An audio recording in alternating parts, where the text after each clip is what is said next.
ইচ্ছে করে মানুষের উপকার করতেন, এগিয়ে যেতেন, জিগাইতেন ভাই আপনার হাল অবস্থা।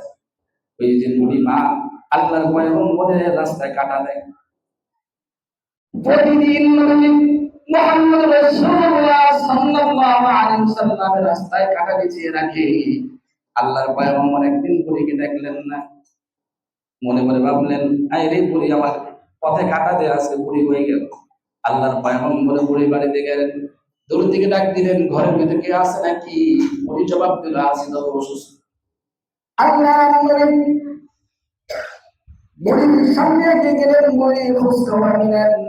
আবার বুড়ি বলতেছি এই বাবা তোমার মতো এত ভালো মানুষ পৃথিবীতে আর নাই, তুমি খুবই ভালো মানুষ, তবে সাবধান, তোমাকে একটি পরামর্শ দেই, এই জামানায় নবী হিসেবে একজন নবী আসছে, সে নিজেকে নবী দাবি করে, মুহাম্মদ তার কাছে যায়, সে মানুষের মাঝে মানুষের